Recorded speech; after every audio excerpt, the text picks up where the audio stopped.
Shalom, shalom à tous. Shalom, vaillant peuple de Côte d'Ivoire.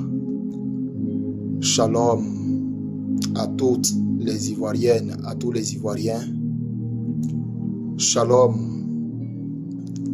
à tous les Africains qui me suivent de partout le monde. Shalom à l'église de Jésus-Christ.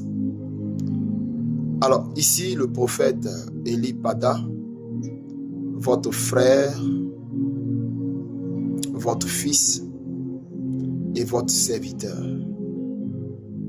Je viens ce matin m'adresser à vous, poussé par le Saint-Esprit. Vous savez, depuis un certain moment, je m'étais replié à la prière et dans la présence du Seigneur où je le cherchais et où je me construisais, je me fortifiais, je me bâtissais.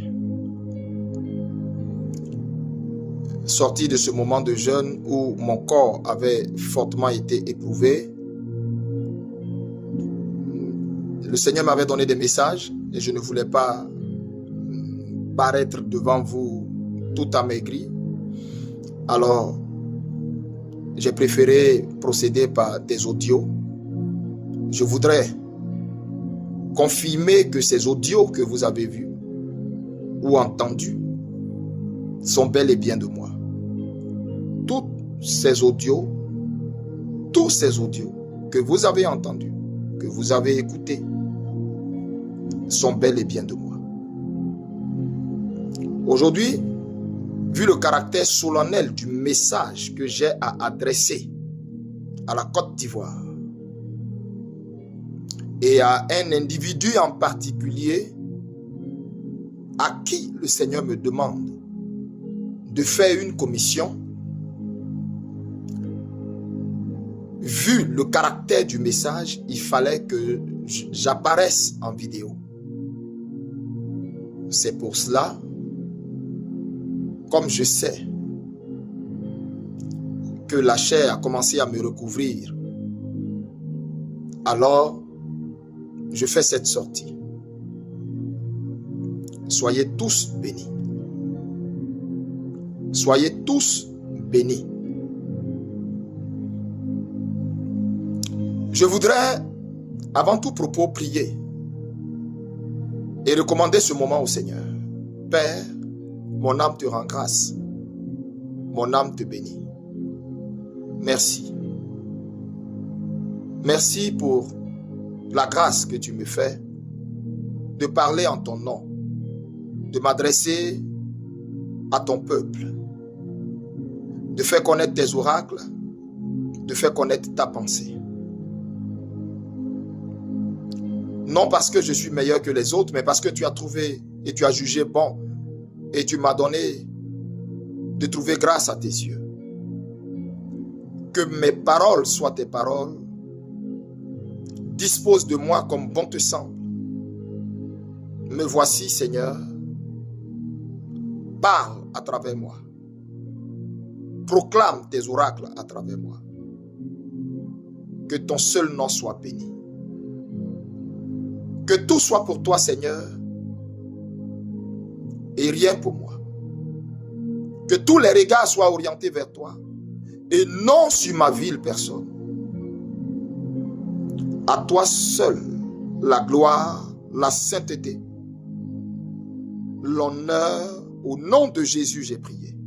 Amen. Bien-aimés,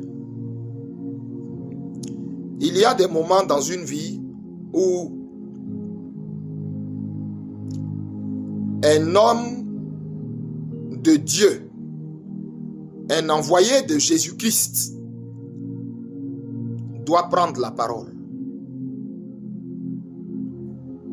Il doit prendre la parole de deux façons.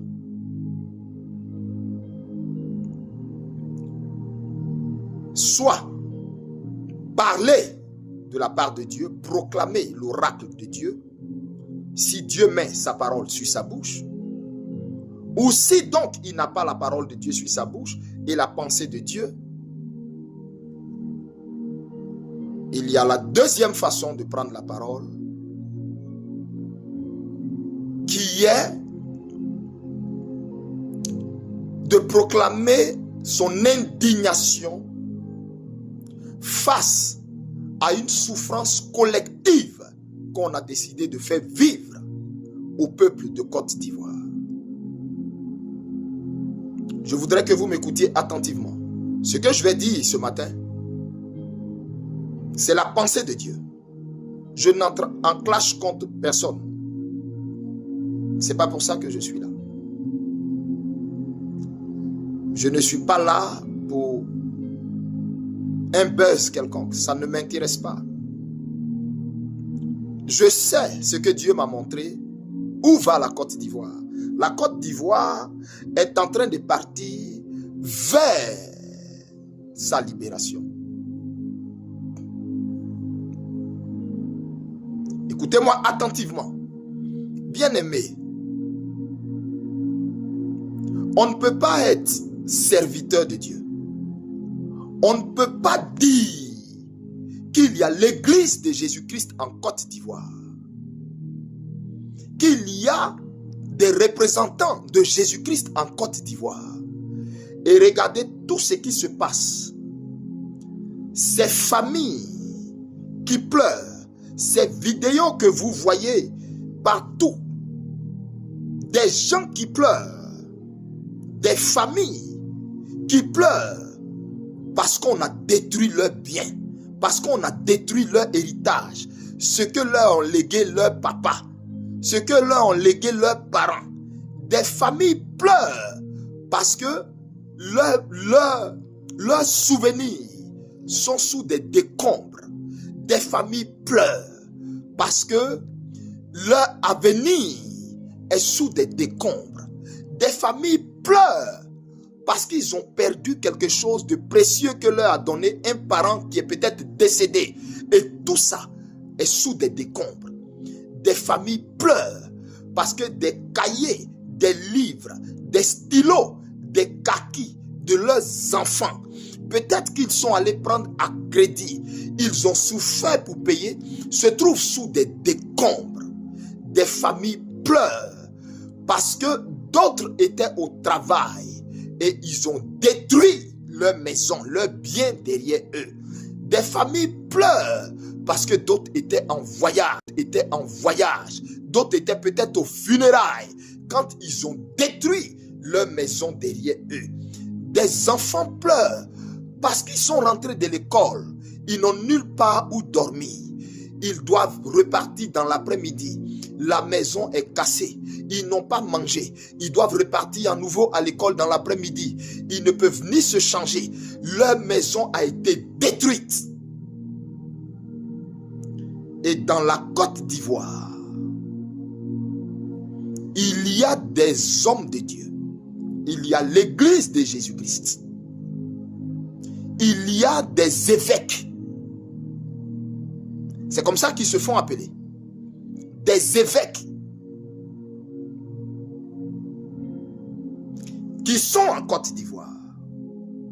Ces fidèles dont on casse les maisons, pour certains sont leurs fidèles. Ils prennent leurs maigres offrandes pour venir mettre ça dans le panier. On casse leur maison. Les fidèles dont vous prenez les cars de ramassage pour aller les prendre les dimanches pour qu'ils viennent à vos cultes là, on détruit leur maison. À quel temps? En saison pluvieuse, où la pluie est violente. Il n'y a aucun de vous, il n'y a personne parmi vous pour dire un mot à ce gouvernement. Il n'y a personne parmi vous pour lever le ton et s'adresser au nom de l'église à ce peuple-là pour leur dire, nous sommes de cœur avec vous. On n'imagine même pas la souffrance que vous vivez. Mais vous prenez les offrandes de ce peuple-là et vous roulez carrosse. Vous prenez les offrandes de ce peuple-là et vous habillez vos enfants. Vous-même, vous voyagez comme faire Abidjan, faire comme Adjamé, Cocody, et ça vous dit rien. Pendant que ce peuple-là est dans les rues. Ce peuple-là ne s'en revient même pas de ce qu'il vit. Il y a des pasteurs qui disent qu'ils représentent Jésus-Christ. Le Dieu qui se tient auprès du pauvre, de la veuve et de l'orphelin. Ce Dieu-là, écoutez-moi très bien, ce Dieu-là, qui dit dans sa parole, je suis le Dieu du pauvre, le Dieu de l'orphelin, le Dieu de la veuve. Il n'y a personne qui parle au nom de l'église de Côte d'Ivoire à ce peuple-là. Et pourtant, vous êtes dans la nation. Vous, les excommuniateurs, vous êtes dans la nation. Et pourtant, vous êtes dans la nation. Et pourtant, vous êtes dans la nation. Vous, les présidents des pasteurs de Côte d'Ivoire, vous qui avez le droit de dire qui doit parler au nom du Seigneur et qui doit la fermer, vous êtes dans la nation. Et ce peuple est dehors, sous la pluie. Ce peuple appelle à l'aide. Ce peuple se dit, Dieu l'a abandonné. Et vous êtes dans la nation. Vos enfants dorment au chaud. Vos enfants mangent. Vos enfants peuvent aller à l'école. Et ce peuple n'a personne pour le défendre. N'a personne pour parler en son nom. N'a personne pour crier à l'Éternel en son nom. Vous êtes dans le pays et vous regardez ça. L'église regarde ça. Les pères de la nation regardent ça. Les colonnes de la nation regardent ça. Il n'y a personne. Je suis en train de parler de la Côte d'Ivoire de Kakou Sévérin. La Côte d'Ivoire de Kakou Sévérin. Si le prophète Kakou vivait, se serait-il tu face à ce qui se passe? Si le prophète Kakou vivait, se serait-il tu? L'homme de Dieu, l'envoyé de Dieu, c'est celui qui se tient auprès du peuple. Dieu l'a appelé pour le peuple, pour son peuple, non pour les palais. Bien-aimés, l'église de Jésus-Christ est en train de montrer son vrai visage en Côte d'Ivoire. Et le peuple voit le vrai visage de l'église, des hommes religieux de la Côte d'Ivoire, des pasteurs évangéliques en Côte d'Ivoire, des évêques, vous seuls vous connaissez les titres ronflants que vous avez. Vous seuls, vous savez. Les bishops, vous seuls, vous savez. Que Dieu vous bénisse. Que Dieu vous bénisse. Je sors m'adresser ici à ce gouvernement qui a été déchu depuis 2025. Ce gouvernement qui n'existe plus. Parce que je vous ai dit en 2023, j'étais en pleine veillée. Alors que je faisais la veillée à la cité de Dieu, l'Esprit de Dieu a pris mon esprit, il m'a amené à parcourir toute l'année 2025. Je n'ai point vu d'élection en Côte d'Ivoire et j'ai vu vacation au-dessus de la Côte d'Ivoire. La vidéo est sur internet. Allez revérifier la vidéo. Vous verrez si je n'ai pas sorti de ma bouche que je ne vois pas d'élection en Côte d'Ivoire et à la tête de la Côte d'Ivoire, C'est comme si un événement a précédé et il y a vacation présidentielle. C'est-à-dire à la tête de la Côte d'Ivoire, à la vérité, il y a confusion jusqu'au sommet de l'appareil de l'État. Ça veut dire quoi? À la vérité, il n'y a personne qui gouverne. Parce que celui qui doit gouverner, Dieu m'a pris par sa grâce. Par sa grâce. Et Dieu m'a amené jusque dans sa maison. Dans sa chambre à coucher. Dieu m'a amené jusque dans le lieu qu'ils ont aménagé sous forme de clinique à domicile. Et je l'ai vu. Je tiens à apporter cette précision de taille. Je suis allé chez lui, dans sa maison, sans que je ne l'ai demandé au Seigneur. Et je ne m'attendais même pas à ça. Je n'ai pas demandé au Seigneur de m'y envoyer. J'ai juste demandé au Seigneur. Mais il y a des rumeurs qui disent ceci, qui disent cela. Ben, je ne veux même pas t'importuner pour ça parce que tu m'as déjà dit comment tout ça, ça va se finir. Dans les détails, tu m'as fait grâce et tu m'as permis d'assister au conseil divin concernant ma nation. Et tu m'as tout montré, tout expliqué. Mais comme certaines personnes sont troublées et disent, prophète, voici ce qu'on entend dire. Et j'essaie de les rassurer, mais ils insistent. Donc, je viens vers toi pour dire, ah, je ne sais pas. Si tu avais décidé quelque chose, apparemment, informe-moi parce que je ne sais pas. Voici ce qui se dit. Et c'est comme ça, le même jour, le Seigneur m'a pris et il m'a amené M. Dramane. M. Alassane Dramane Ouattara. Sans que je ne l'ai demandé. Je précise là. Pourquoi est-ce que je précise là? Parce que simplement, je ne l'ai pas demandé. Je ne l'ai pas demandé. Il m'a pris et il m'a amené chez Dramane. Voici comment je me retrouve là-bas. Quand je suis allé, Dramane était habillé dans son habit de malade. Ce qu'on porte à un homme malade dans sa chambre pour dormir, c'est ce qu'il avait porté. La deuxième fois, il était dans son pyjama de sommeil.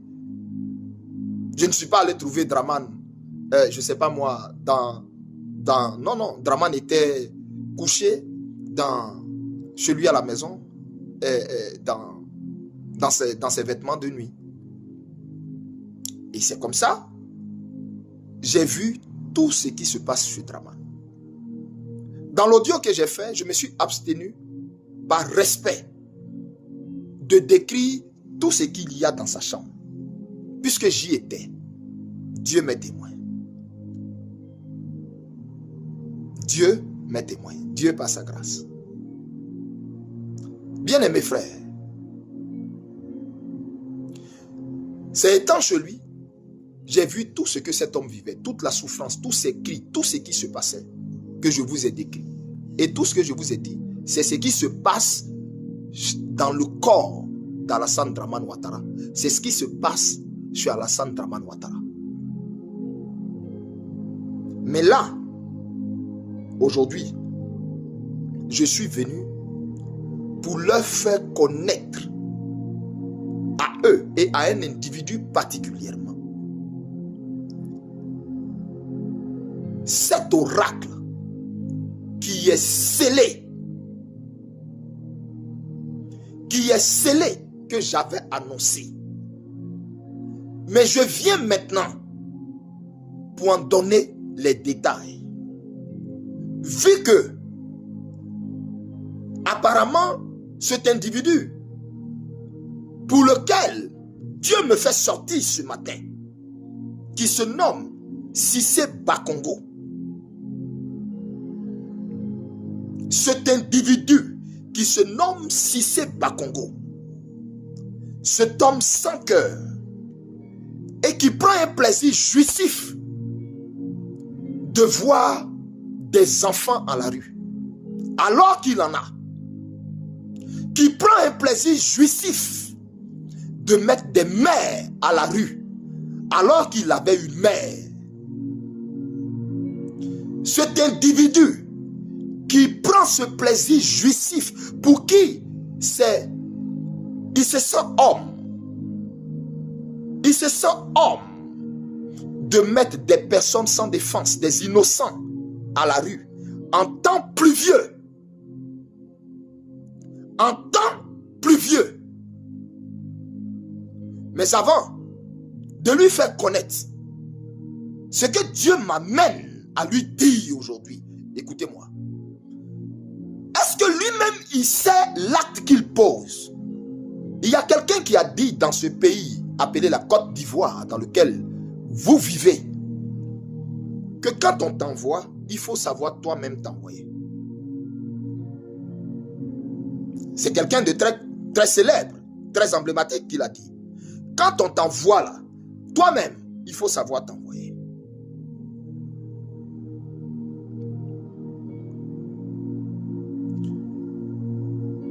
Vous qui vous dites État démocratique,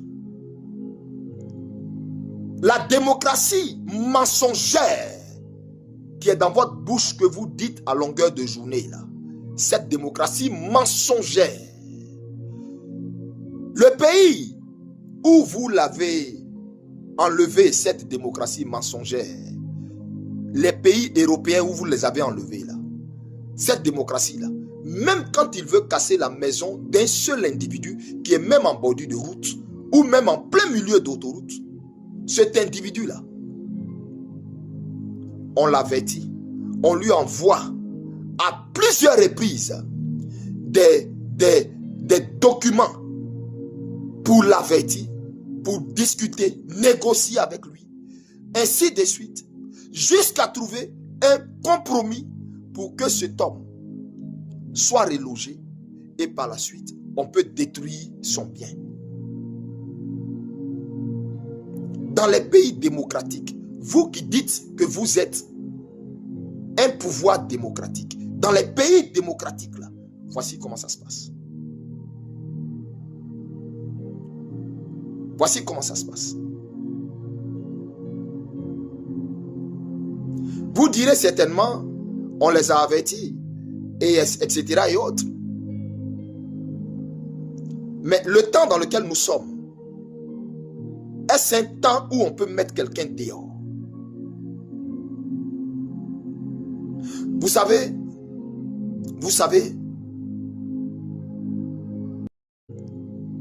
la démocratie mensongère qui est dans votre bouche que vous dites à longueur de journée là, cette démocratie mensongère, le pays où vous l'avez enlevé, cette démocratie mensongère, les pays européens où vous les avez enlevés là, cette démocratie là, même quand il veut casser la maison d'un seul individu qui est même en bordure de route ou même en plein milieu d'autoroute, cet individu là,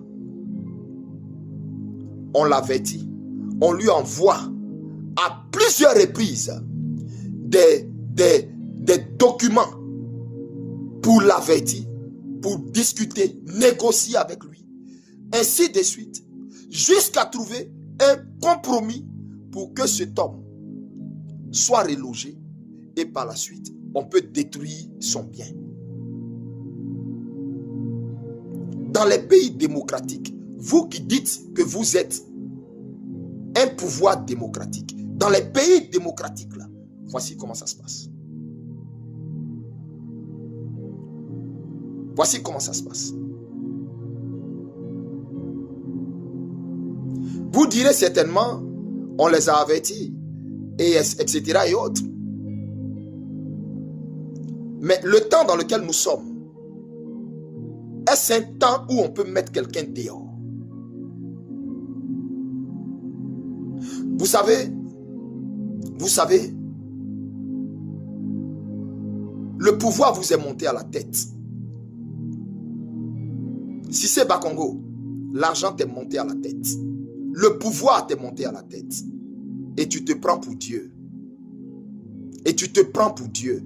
Tu te crois homme en affaiblissant des gens déjà faibles, en écrasant des gens déjà à terre, qui vivent dans une pauvreté exécrable sous votre régime.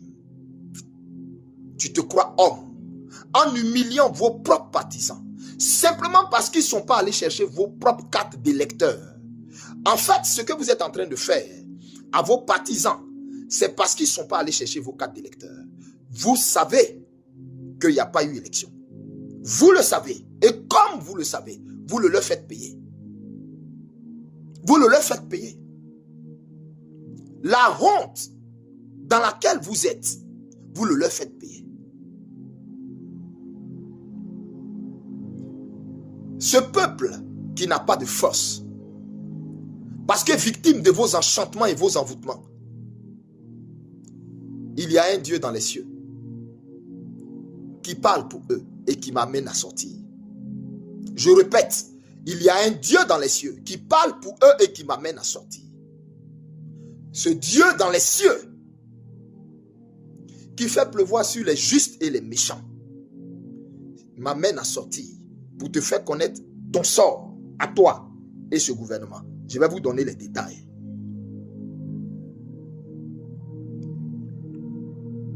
Les détails que je n'ai pas voulu jusqu'au jour d'aujourd'hui donner, je vais vous les donner. Mais avant, est-ce que tu sais le sens spirituel de ce que c'est qu'une maison?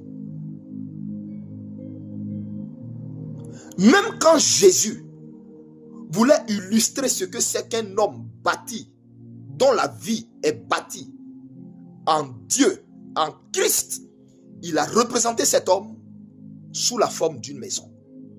Et il a représenté la fondation sur laquelle l'homme a été bâti comme un roc. Donc, même le mot maison a plusieurs fois été utilisé dans la Bible par le Seigneur. Écoute-moi très bien. Est-ce que tu sais le sens spirituel de ce que c'est qu'une maison? Est-ce que vous, ce régime-là, vous savez le sens spirituel de ce que c'est qu'une maison? C'est pour ça que Dieu m'amène à sortir. Premièrement, la première maison qui a existé, ça a été les cieux. La première maison qui a existé, ça a été les cieux. C'est pourquoi quand vous lisez la Bible en Genèse chapitre 1 au verset 1, la Bible dit, au commencement, Dieu créa les cieux et la terre. C'est-à-dire, la première maison, ça a été d'abord les cieux. Donc même Dieu a un lieu où il se trouve. Même Dieu, écoute bien ce que je vais te dire, et maintenant, tu vas comprendre l'oracle de Dieu pour toi. Même Dieu a une maison. La Bible dit, même si les cieux des cieux ne peuvent le contenir, tout compte fait, Dieu est dans les cieux. Quoique ça ne puisse pas le contenir, par humilité, il a décidé d'être dans les cieux. Donc c'est-à-dire même Dieu a un endroit. Écoute bien. Parce que vous pensez que la maison, le mot maison là, c'est un mot simple. Une maison, qu'est-ce que cela signifie et symbolise d'abord? Sur le plan grammatical, le plan du dictionnaire. Une maison, c'est une demeure. Écoute bien. Une maison est une demeure. Tu sais ce que c'est que une demeure? Le lieu où on demeure. Ça veut dire le lieu où notre esprit demeure, où notre âme demeure, où notre énergie vitale demeure. Le lieu où les entités qui marchent avec nous, la lignée familiale d'où je sors, toutes les personnes dont tu as cassé les maisons là, eux tous viennent d'une famille. Et chaque personne que tu vois qui marche sur la terre de la Côte d'Ivoire là, vient d'un arbre généalogique. Et lui et son arbre généalogique, écoute très bien. Écoute très bien. Écoute très bien. Lui et son arbre généalogique, c'est-à-dire moi que tu vois là. Je suis moi. Et en moi, il y a l'ADN, il y a le sang de tout, c'est-à-dire de toute la lignée d'où je viens dans mon sang. Et donc quand je prends une maison, la maison quand je la prends là, mon esprit cherche d'abord, il fait un checking. Mon esprit cherche d'abord à dompter spirituellement la maison. Et quand il a dompté la maison, mon âme se repose là. C'est alors que la maison devient pour moi une demeure. Parce que mon esprit demeure là. Mon âme demeure là. C'est là que j'ai mon repos. C'est là que j'ai mon équilibre. C'est là que je me régénère. Tu comprends ça? Mais c'est pas tout. En même temps que je réussis à dompter l'atmosphère de la maison, est-ce que cela devient une demeure? Toute la lignée d'où je viens également demeure avec moi là. Écoute très bien. Écoute très bien. Il y a des maisons que tu as cassées là. Il y a des habitants, des habitants qui ont reçu ces maisons de leur père, ou peut-être de leur mère, ou peut-être de je ne sais qui. Écoute bien ce que je te dis. Il y a des personnes qui ont reçu ces maisons de leur père, de leur mère, ou je ne sais peut-être de qui. Écoute bien. Maintenant, s'ils ont reçu ça de leur père, de leur mère, ça veut dire que c'est un héritage. C'est un legs. Ok. Donc, il y a eu transmission. La personne qui a donné la maison, ou qui a offert même le terrain à son enfant ou à la famille, ou qui a construit là, son esprit demeure dans la maison là. Écoute bien, hein? Tu vas comprendre les conséquences de ce que toi et ton gouvernement là, vous êtes en train de faire. Et tu vas comprendre le retour glorieux qui vous attend. Donc, comme je te disais tantôt, une maison c'est une demeure. Parce que notre esprit demeure là. Notre âme demeure là. Notre corps et notre énergie demeure là. Se régénère là. Ça fait un. Une maison est un foyer. Écoute bien. Une maison est un foyer. Ce n'est pas tout. Au-delà du fait qu'une maison est un foyer, au-delà du fait qu'une maison est une demeure, etc. et autres, permets-moi, permets-moi. Généralement, quand je viens donner l'oracle du Seigneur, je jette pas un coup d'œil sur certaines notes, mais là, j'ai été obligé de jeter un coup d'œil, j'ai été obligé de prendre certaines notes. Ok. Pour ne pas oublier ce que je recevais. Alors,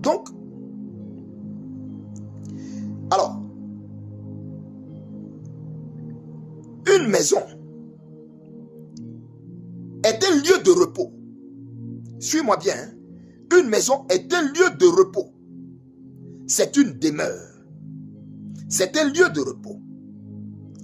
Alors, une maison est également, écoute très bien, est comme une maison est un monde. Une maison est un monde, c'est un univers. Merci Seigneur, c'est le mot que tu m'avais dit. Une maison est un univers. Dans la maison de quelqu'un, c'est son univers. Il y a ses souvenirs dedans. Soit les souvenirs de son mariage, soit des souvenirs de son enfance, c'est-à-dire des photos, des albums photos de son mariage, etc. Soit pour certaines personnes qui ont des caisses ou des coffres où ils mettent leurs petites économies dedans. Pour d'autres qui ont gardé des bijoux familiaux, etc., etc., des pagnes de famille qui se transmettent de mère en fille, de fils en père, ou je ne sais quoi, etc. Et autres. Et c'est tout ça que tu as détruit. C'est-à-dire tu n'as pas détruit que les murs. Hein? Tu as fait écouler les murs sur tout ce qu'ils ont reçu en héritage. Sur leurs souvenirs, sur leurs albums photos. sur les biens qu'on leur a donnés, sur leurs maigres économies. Pour ceux qui n'ont pas de compte bancaire, dans les gravats là, ils cherchent leurs maigres économies. D'autres cherchent leur boucle d'oreille en or que maman leur avait donné, maman qui est décédée. Ok. Thank you, Lord.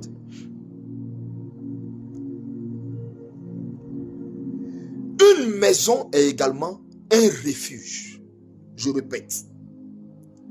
Une maison est un refuge. Or, dans la parole de Dieu, qui s'identifie comme un refuge? Dans la parole de Dieu, à qui la Bible, dans le psaume 91, nous demande de prendre pour demeure? Celui qui demeure ou sous l'abri du Très-Haut. Donc Dieu même s'identifie comme une demeure. Dieu s'identifie comme un refuge. Dieu s'identifie comme un repos. Tu vas comprendre le sens spirituel du mot maison. Dieu lui-même s'identifie comme une demeure, un repos, un refuge. Et une maison est un lieu où notre âme se régénère, notre âme se ressource. Or, Dieu lui-même, la Bible dit,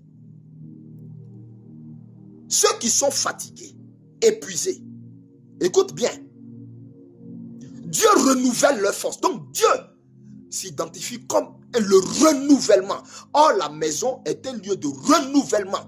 Quand on est fatigué la journée, c'est dans la maison, on entre pour dormir et on est renouvelé. Donc la maison, le mot maison là, c'est un mystère. Il y a des choses qui se passent dans la maison qui n'ont rien à voir du domaine humain. Qui n'ont rien à voir du domaine humain. Ça te dépasse. Ça te dépasse. Et comme tu n'as pas de respect pour Dieu, c'est pourquoi tu ne te gênes pas de briser des demeures, de détruire des refuges, de détruire des maisons, de mettre des gens à la rue. De mettre des gens à la rue. Parce que il n'y a rien en toi d'humain. Donc tu ne sais même pas que c'est pas à eux que tu t'es en pris. Tu t'es en pris au Dieu tout-puissant. Écoute-moi très bien. Tu t'es en pris au Dieu tout-puissant. Et tu as accéléré. Mais je te répète, tu as accéléré la chute de ce régime. Et je te dis, écoute-moi bien, si c'est Bakongo, tu as accéléré depuis 2024 où tu ne fais que casser les maisons. 2025, tu as continué dans ta démarche. Dieu t'a observé. Ce peuple ne se lève pas. Tu fais. Celui qui t'envoie là, la cruauté de son cœur là, c'est ce que Dieu a transformé en des maladies qui le dévorent. Et des esprits lui apparaissent. Je les ai vus. J'étais dans sa maison. Vous combattez quelqu'un que vous ne connaissez pas. C'est quand même drôle. Est-ce que moi, Eli Pada, vous me connaissez? Moi, Eli Pada, vous me connaissez? Vous êtes sûr que vous me connaissez? Quelqu'un qui a renoncé à église. Quelqu'un qui a renoncé à voiture. Quelqu'un qui a renoncé à sa maison. Est-ce que moi, vous me connaissez? Je suis prêt à tout pour Jésus-Christ. Je suis prêt à tout pour Jésus-Christ. Je ne m'agrippe pas à quelque chose. La chose à laquelle je m'agrippe, ce à quoi je m'agrippe là, c'est le ciel, c'est Christ. Il ne m'agrippe pas à ministère. Je ne m'agrippe pas à église. L'onction que je porte là dépasse le cadre d'une église. La preuve, Ça fait combien d'années je ne suis pas sur une église?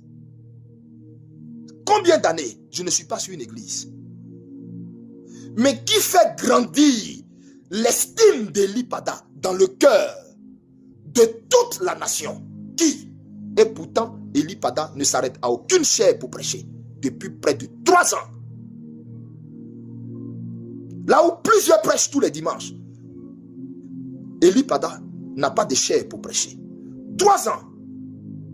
Mais le Seigneur ne fait que, au fur et à mesure, augmenter son aura, augmenter sa dimension, augmenter son aura, augmenter son influence.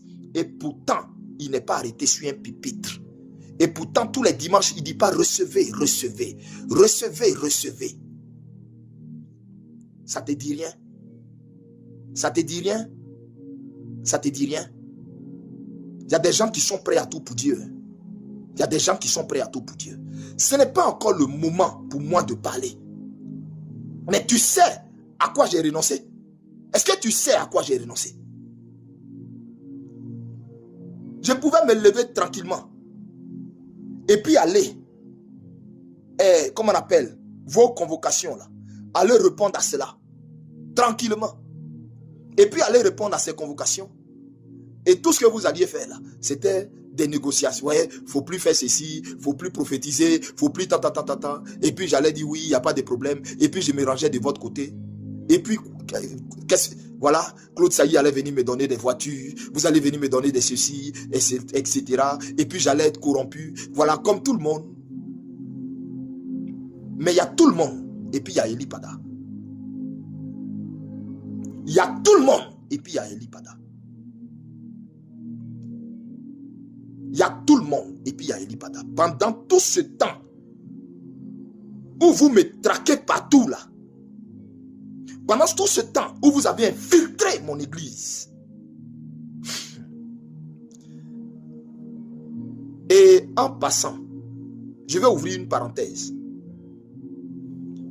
Vos agents qui sont dans l'église, je les connais tous, mais eux tous, il n'y en aura pas un qui va sortir vivant de cette église.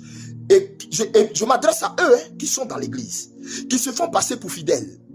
Dieu me les a montrés tous. Il y a même un certain parmi eux qui se fait soi-disant appeler Monsieur Aka, dont la femme se fait soi-disant, c'est-à-dire le monsieur et sa femme se font appeler Monsieur Aka. Ils sont dans mon ministère. Ils sont dans mon ministère. Or, Dieu m'a donné le vrai nom de la personne. Il s'appelle Melej. Est-ce que vous savez contre qui vous vous battez? Est-ce que vous savez contre qui vous vous battez? Et je m'adresse à cet espion qui est dans mon ministère, Monsieur Melej. Tu as commencé à avoir tu as commencé à sentir des douleurs inexplicables de tête, de céphalée. C'est des avertissements. Même ton épouse est AVC l'a raté. Mais est-ce que vous savez contre qui vous vous battez? Est-ce que vous savez contre qui vous vous battez? Vous savez contre qui vous vous battez? Mon Dieu m'a pris pour me faire rentrer dans ta chambre, Draman. Est-ce que tu m'as vu? Est-ce que tu m'as vu? Mais moi, je t'ai vu. Je t'ai vu. Je sais même où ton revolver est placé. Dans ta chambre. Je peux te décrire quel genre de revolver tu as dans ta maison. Puisque j'y étais. Les réunions que vous faites là, j'étais présent à vos réunions 2 fois. Il y a un Dieu en haut au nom duquel je parle. Il est témoin de ce que j'ai dit.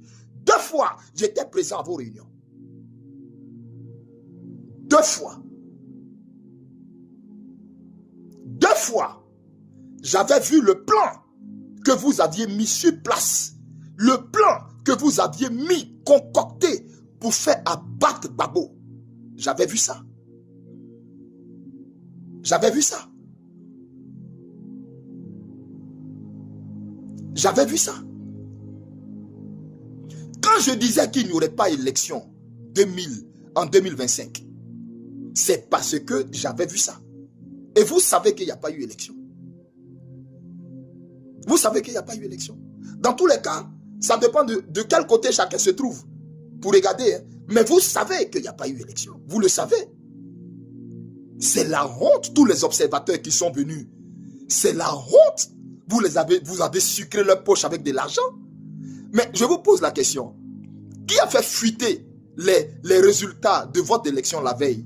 Est-ce que vous savez? J'ai beaucoup de choses à vous dire, mais je ne suis pas pressé. Le temps où je vais parler là, c'est quand je vais mettre mes 2 pieds en Côte d'Ivoire. J'ai beaucoup de choses à dire. Pour l'heure, là, je me tais. J'ai beaucoup de choses à dire. Pour l'heure, je me tais.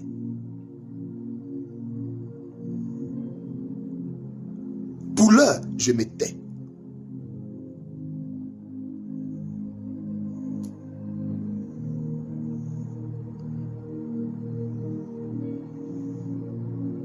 Donc, vos espions qui sont dans l'église, la cité de Dieu, tous les dimanches là, dites-leur, je les connais tous par leur nom.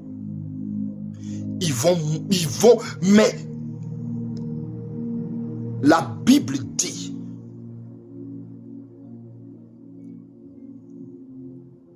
prenez garde, on ne se moque pas de Dieu. Vous qui êtes dans l'église là, vous ne savez pas où vous avez mis vos pieds. Vous ne savez pas. Et si vous pensez que ça va rester impuni, vous ne savez pas. Vous ne savez pas.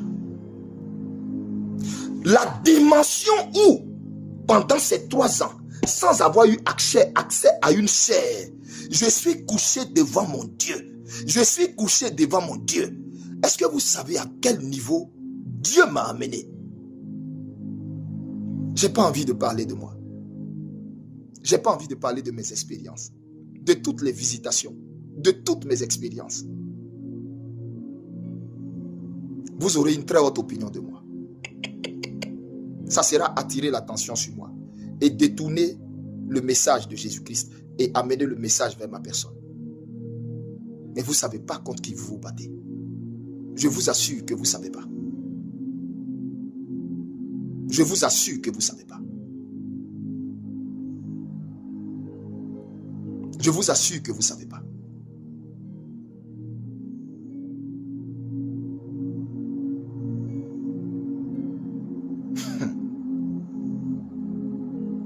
Qu'est-ce qu'on ne m'a pas demandé?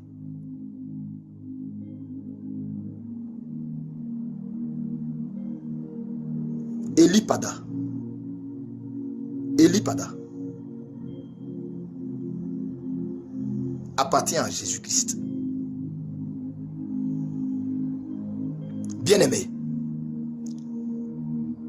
peuple de Côte d'Ivoire, essuyez vos larmes.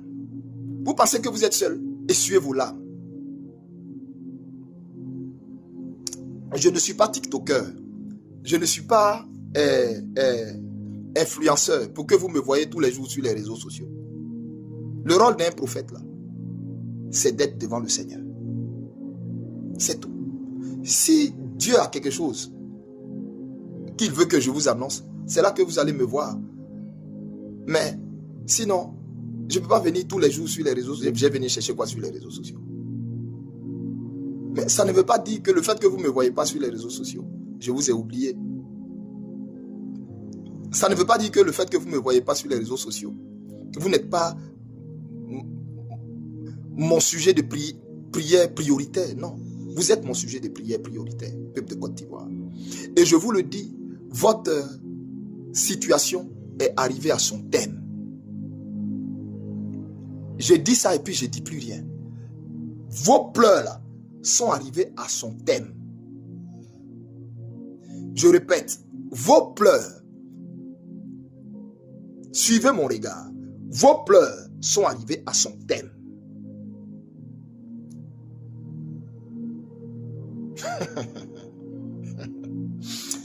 Oh Seigneur, que Dieu vous aide à lui faire confiance, à croire en ce que je vous dis. Vos pleurs sont arrivés à son thème. Ou si c'est Bakongo est en train de vous mettre dehors, sous la pluie, écrasant vos souvenirs d'enfance, écrasant la mémoire de vos parents, écrasant les biens que vous avez eus, les maigres économies que vous avez eues, l'acte que vous posez est fort, mais je vous bénis, peuple de Côte d'Ivoire. Vous qu'on a déguerpi et qui n'avez pas quitté la maison et l'endroit, mais qui êtes assis sur les décombres, qui pleurez sur les décombres. Vos pleurs sont montés aux yeux du Tout-Puissant. C'est pourquoi je suis sorti ce matin. Vos pleurs sont montés aux yeux du Tout-Puissant. Je ne sais pas qui vous a poussé à vous asseoir sur les décombres et à pleurer, à être assis là et à dormir là. Mais vous êtes en train de créer quelque chose dans l'atmosphère spirituelle que vous-même vous ne comprenez pas, que vous ne savez pas. Vous ne savez pas. Vous ne savez pas. Vos pleurs ont créé quelque chose. Je dis, essuyez vos larmes. Essuyez vos larmes. Alassane Dramane Ouattara avait 15 ans à faire sur la Côte d'Ivoire. Les 15 ans d'Alassane Dramane Ouattara là, c'est fini. Essuyez vos larmes. C'est parce que vous n'avez pas vu les esprits qui le torturent que moi j'ai vu. C'est parce que vous n'avez pas vu les cancers et les douleurs qui s'amplifient chaque jour par la main du Seigneur. Parce qu'il a osé le défier. Dieu dit, je le punis d'abord dans sa chair avant de le livrer à l'ignominie, avant de l'exposer. Maintenant, toi Cissé Bakongo, comme tu ne te connais pas, là où tu es arrêté là, je te parle de la part du Seigneur maintenant. Là où tu es arrêté, ton poste de ministre là, il est fini. Ton poste de ministre là, il est fini. Est-ce que tu as un marqueur chez toi? Note la date que je viens, note la date où tu vois cette publication là, note ça. Tes marabouts ne peuvent rien faire pour ça. Ils ne peuvent rien faire contre ça. Tes chamans, tes féticheurs ne peuvent rien faire contre ça. Ils ne peuvent rien faire contre ça. C'est fini pour toi. Toi, tes proches t'aiment. Tu as des proches qui t'aiment, mais toi-même, tu ne t'aimes pas. Tu as des proches qui t'aiment, mais toi, tu ne t'aimes pas. Et puis, tu n'aimes pas tes proches qui t'aiment. Comme tu ne t'aimes pas, comme toi-même, tu es venu te livrer au Seigneur. Pour qu'il te traite comme le paria que tu es. Mais il va te traiter comme le paria que tu es. Est-ce que tu sais que le peuple dont tu détruis les maisons là, c'est ce peuple-là qui va te lyncher, Cissé Bakongo. Lors de votre chute, toi, écoute bien, c'est pas ceux qui vont t'enlever, c'est ce même peuple qui va te lyncher, Cissé Bakongo. Écris ça, et puis garde. Ce même peuple va te lyncher de sorte à ce que on ne trouve rien de toi. Tu es pressé? Est-ce que tu as vu ce que j'ai vu? Tu es pressé? Je répète, ce même peuple va te lyncher. Tu as déjà vu quand un peuple attrape un voleur, quand tout un quartier se met sur quelqu'un, est-ce que même la police peut venir défendre ça? Tu vois ce qu'on lui fait? Pour toi, j'ai vu là, ça fait pitié. Ce même peuple va te lécher et te brûler vif. Et écoute bien ce que je te dis. Ce même peuple va te lécher et te brûler vivant. Je le répète, ça me fait de la peine. Ça me fait de la peine. Ça me fait de la peine pour toi. Tu sais pourquoi ça me fait de la peine? Tu sais pourquoi ça me fait de la peine? Parce que, je répète, tu as des gens autour de toi qui t'aiment. Et je n'ai pas envie d'exposer ces gens autour de toi qui t'aiment. Je ne suis pas ce genre de prophète, je ne suis pas ce genre de pasteur. Pas du tout. Mes confidences, ça reste mes confidences. Mes entretiens, ça reste mes entretiens. Mais comme tu ne t'aimes pas, le Seigneur avait voulu te sauver de là. De cette situation-là. Le Seigneur avait voulu te sauver de là.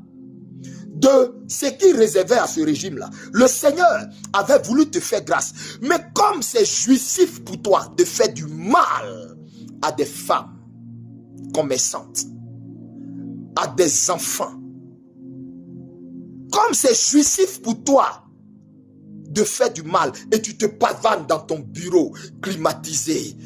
Tu te pavanes, tu es content, tu es fier de dire moi. S'ils veulent, ils n'ont qu'à se plaindre, ils n'ont qu'à me maudire. J'aime leur malédiction. Tu aimes leur malédiction. Tu aimes leur malédiction. Eli Pada te dit, celui qui te parle, c'est celui qui avait dit à Draman, il n'y aurait pas élection. Et il n'y a pas eu élection. Le Seigneur est venu, vous allez me faire dire des choses. Je ne vais pas parler de toutes ces expériences. Il y a eu élection, il est où et puis il ne gouverne pas? Il est où? Il est où? Mais son sort, lui Draman, toi Cissé Bakongo, je répète, tu vas être léché. Ils vont te lécher. Je te parle de centaines de milliers de personnes. Je n'ai pas dit 100 personnes, 200 personnes, 300 personnes. J'ai vu des milliers de personnes te lécher. L'argent que tu crois avoir amassé et tu te pavanes et tu crois avoir sécurisé ta famille, tes enfants, vous n'aurez même pas un centime. À cause de toi, à cause de ta cruauté, ta famille n'aura même pas un centime. Tes enfants, ta descendance va chercher ne serait-ce qu'un bol de riz. Ce que je te dis, c'est une prophétie. C'est une révélation que je te donne. À cause de toi, oh, je répète, il y a des gens qui t'aiment, qui ont crié à Dieu pour toi, qui ont eu, mais comme tu ne t'aimes pas, je viens te dire le décret de Dieu pour toi, qui t'attend.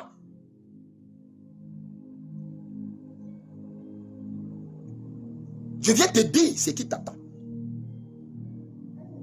Écoute bien, hein? Je viens te dire ce qui t'attend.